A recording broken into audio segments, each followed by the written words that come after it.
मनाली की रात पहाड़ों पर उतर चुकी थी। बर्फीली हवा हड्डियों तक चुभ रही थी और स्टेशन लगभग खाली पड़ा था। पुराने लैंप टिमटिमा रहे थे और ठंडी हवा की सीटी सुनसान माहौल को और डरावना बना रही थी। रोहन ट्रेन से उतरा। 7 घंटे की देरी ने उसे थका दिया था।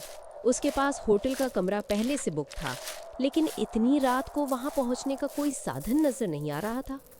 उसने कांपते हाथों से मोबाइल निकाला, बार बार टैक्सी बुलाने की कोशिश की, मगर स्क्रीन पर सिर्फ एक ही संदेश चमकता रहा, नो सर्विस। क्या ढूंढ रहे हो साहेब? रोहन का दिल जैसे अचानक रुक गया। धीरे धीरे उसने सिर घुमाया।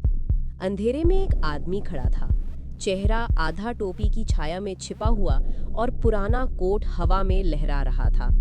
सबसे डरावनी बात थी उसकी आंखें, हल्की हल्की चमकती हुई, जैसे अंधेरे को चीर रही हों।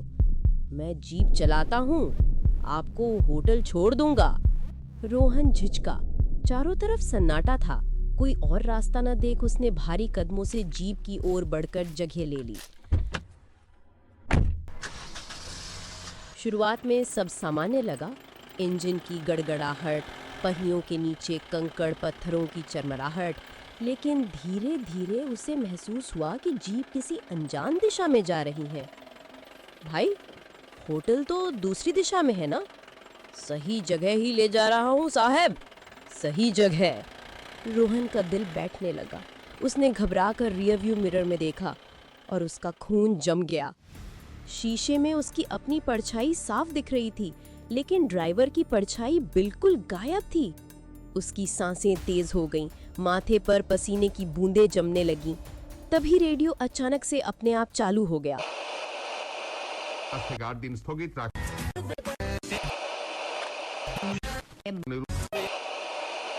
उसमें से टूटी फूटी आवाज गूंजी, मत जाओ, मत जाओ। ये आवाज कहां से आ रही है?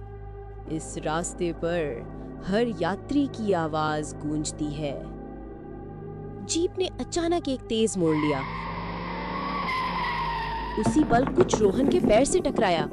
उसने धीरे धीरे नीचे देखा और उसके पैरों के पास एक इंसानी खोपड़ी लुढ़क कर आ गई, खून से सनी, ठंडी, निर्जीव। खोपड़ी?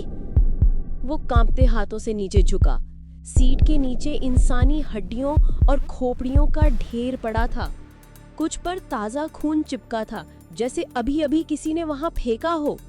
रोहन ने चीखते हुए दरवाजा खोलने की कोशिश की, मगर बाहर से बंद था। उसके शरीर में सिहरन दौड़ गई। जीप अचानक रुक गई। सामने घना जंगल था। पेड़ों की टेढ़ी मेढ़ी शाखाएं अंधेरे में किसी दानव के पंजों जैसी लग रही थीं। ड्राइवर धीरे धीरे उसकी ओर मुड़ा और फिर उसका सिर पूरा 360 डिग्री घूम गया। तुम्हारा कमरा यहीं है साहेब। और उसने हंसी छोड़ी, जैसे किसी दानव के गले से निकल रही हो। रोहन की आंख अचानक खुल गई। वो अपने होटल के कमरे में बिस्तर पर बैठा था। सांसें तेज, पसीना माथे से टपक रहा था।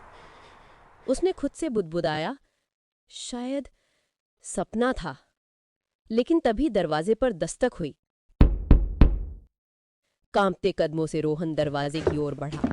उसका हाथ हिल रहा था जब उसने हैंडल पकड़ा। धीरे धीरे दरवाजा खोला। सामने वही ड्राइवर खड़ा था। उसकी आंखें फिर से अंधेरे में जल रही थीं। कहा था ना साहिब, होटल तक छोड़ दूंगा। और उसने हंसी छोड़ी, जैसे किसी शैतान के गले से निकल रही हो।